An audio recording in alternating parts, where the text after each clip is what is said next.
I'm William Hanson, an etiquette coach, and I'm here to answer the internet's burning etiquette questions. This is Etiquette Support. At Dolly Marole asks, I always do my best to have good table etiquette, but I still genuinely do not understand the no elbows on the table rule. Why is that important? 3 exclamation marks. The no elbows on the table rule goes back to the medieval times in Europe, where they were eating from trestle tables. They would put these benches out with sheets of wood on top. If you put your elbows on the table would tip, and the food would go everywhere, and obviously that's not very good etiquette. And so it became the etiquette to not put your elbows on the table. We do really still abide by the no elbows on the table rule because I think it looks really ugly. At Quellinks is saying, what's the proper way to stir the tea, clockwise or anti-clockwise? Great question, and the answer is neither. Instead, we stir in a back and forth 6-12, 6-12 motion, gently flicking the teaspoon at the top of the cup, not banging around like that, thank you very much. Set it back in line with the handle and enjoy. RG Meister is asking, actually f this site, I'm learning how to cut cheese for charcuterie. Well, you live life on the edge. Here comes our cheese selection, thank you. You don't want to take the best bit of the cheese for yourself. And the best bit of the cheeses that are made in the round, is the nose of the cheese. And on this blue cheese here, that would be this bit. So we wouldn't cut like so, because you'd be taking the creamiest bit for yourself, and that's not good manners. Instead, we are going to cut down, keeping the original shape, and then we would place that cheese on our individual plate. We have a question now from Joe P.E. Haley. How do you eat your peas? Excellent question. Cue the peas. Thank you so much. Just ordered this plate of peas from the nearest available tin. What we don't do is scoop like this. In really casual dining, that might be permissible, but in more formal dining, we're going to use both the fork and the knife. Some people do this. I think this is more difficult to keep those peas balanced. You see, there we go, one's gone. It's much better to just spear them onto the tines of your fork and eat like so. At the Etiquette Man is asking, is cheersing or clinking your glass on the table proper etiquette? Oh, so many people do it. But it's not actually correct. In formal dining, you're drinking from fine glassware that's expensively made, and if you do start smashing your glasses together, you're going to hear the clink of glass all over the floor, and that'll somewhat ruin the meal. We have a tweet from @Shelley Leahy. No, but why should we care about etiquette? Like who the f cares about which fork goes where? Why does it matter? They've put in block capitals. Clearly have strong opinions on this. Etiquette is important to everybody. If you are a user of earth, then you need etiquette and manners. No one is exempt from that. Predominantly what I'm focusing on today is Western, British, American etiquette.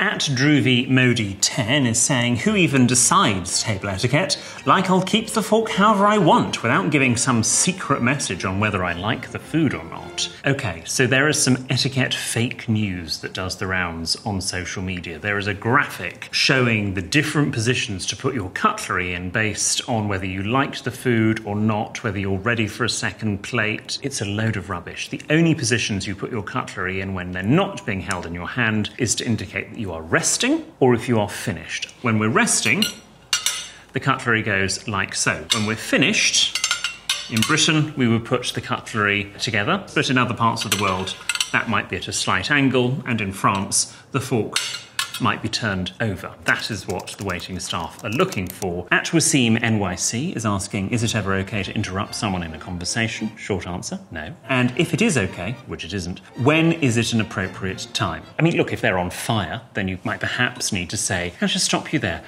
Your trousers are alight. But other than that, let them finish. But note to everyone else, a conversation is meant to be like a game of tennis. You're not meant to hold the ball and not let it go. At Virgin Radio Toronto are asking, is it wrong to taste a bottle of wine at a restaurant and then send it back because you don't like it? Well, the restaurant are going to love you because you're going to be paying for the first bottle and the second bottle. The only reason, thank you, that you can send something back is because there is a problem with the wine because it is corked, and that's where there's been a problem in the storage process. And by the time you get the wine to about here, you will know that it is corked. It will stink. This is from B1 Acker. How WTF do you eat a big-ass burger in a non-grotesque way? Well, that's an excellent question. Thank you. Now, this burger, this is huge. Nobody's got a mouth that big. So instead, you're going to deconstruct it first with your knife and fork. Take the top of the bun off and then cut a little bit and then eat like so. At Richard Bicknays is asking, what fork etiquette do you use? I'm sure I'd get roasted in Europe for my very American knife and fork etiquette. Well, yes, there are some differences. In Britain, when we're using a knife and fork together, they are both held at the same time. The knife stays low. We obviously don't put the knife anywhere near our mouth, and the food is conveyed via the fork. And in Britain, the tines of the fork, the prongs, always face downwards. Now, in America, they will start like this, cut a little bit of food, place the knife down on the edge of the plate, turn the fork over, stab and eat, pick up the knife, cut another little bit of food. This is an aerobic exercise. This is not relaxing in any way. So we don't suggest eating like that in Britain, but of course in America it's perfectly correct if that's how they wish to eat. Mr. Rickson is saying that according to etiquette expert Emily Post, there are 3 proper ways to eat spaghetti. How do you do it? Thank you. Looks so appetizing.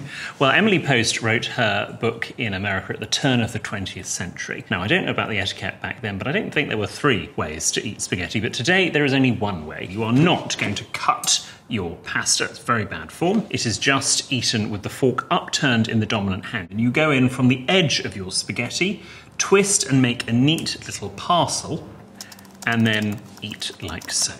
At lol, it's Lawrence says, what is the worst etiquette sin ever? If you do not say please, thank you, and sorry as a human being walking on this earth, then you should be put into etiquette room 101 and the key should be thrown away. Those are the absolute basic fundamental things of being a human being. This one is from at Sassy Frenchy. Do they know the etiquette in France is to arrive 15 minutes late at the host's house so they can prepare on time? This is a really interesting one, and I think one that is changing with different generations. So in Britain and in France and several other countries, it did used to be the etiquette that you never arrived on time to someone's house for a dinner. So if I said to you, come for 7:30, you would turn up at 7:40, maybe 7:45. However, I think millennials and Gen Z now are slightly panicked if their guests are not there at the time they have said. So I would say really if someone now says to you 7:30, probably go for 7:35. As a host, it's really nice to have those 10-15 minutes just to have a breather, do those final preparations, have a gin and tonic. And generally the friends that don't get the 10 to 15 minute late rule are generally the ones that don't host. At K. Habe is asking, I'm absolutely shocked that so many people think it's shitty to recline your airplane seat. That's why it's there, so you can recline. I've never not reclined my seat. My seat stays reclined. Always. Well, I think the cabin crew have got something to say at takeoff and landing about that, because you're not meant to have it reclined then. Ah, yes, they're from Austin, Texas, which explains so much. I would suggest that if you are going to recline your seat, and you are right at K. Habe, if you want to recline your seat, you can, but don't do it during the meal service. Do make sure you just sort of slightly check behind you. It's a signal that you are going to do it, and you do it slowly. Don't do it violently. At Ms. Robot Butler says, help, this girl is telling me about horoscopes and I've literally no interest in it. I don't know how to get out of this conversation. Try and pair them off with someone else. Say to them, oh, I've just seen someone over there I must go and chat to before they go. But have you met Anna? No? I'm going to introduce this person with Anna and off you go. It's much nicer than just going, I've got to go, bye, and then walking off. At Brave Arcanine is asking, it feels like unless I hunt down the waiter that we want the check or bill, we could be there for hours. Is this a thing? The way to get a waiter's attention is purely body language. We don't want any clicking, any clapping or any flapping about. Instead, sort of sit back from the table, make yourself a little bit taller and try and catch their eye as they go past. Keep the hand at the level of the eye, and then when they come over, please may I have the bill. That's all you need to say.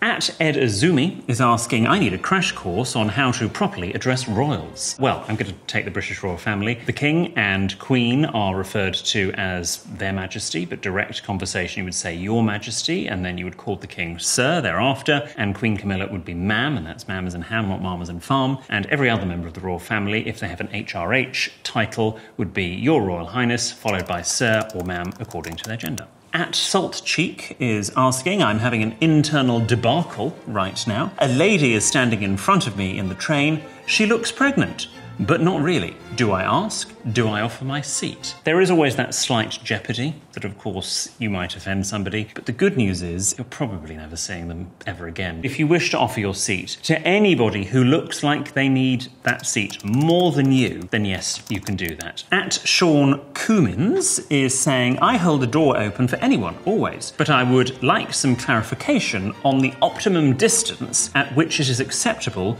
to let the door close instead of enduring that awkward long-ish wait and forcing them to break into that slightly embarrassed half jog at 2.4 metres.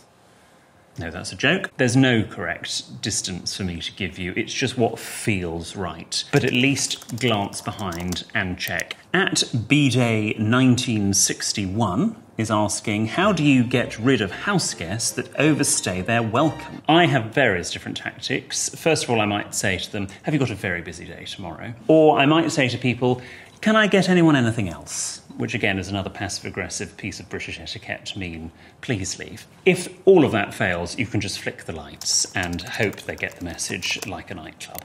Well, those are all of the burning etiquette questions we've got time for today. Thank you very much indeed for watching Etiquette Support.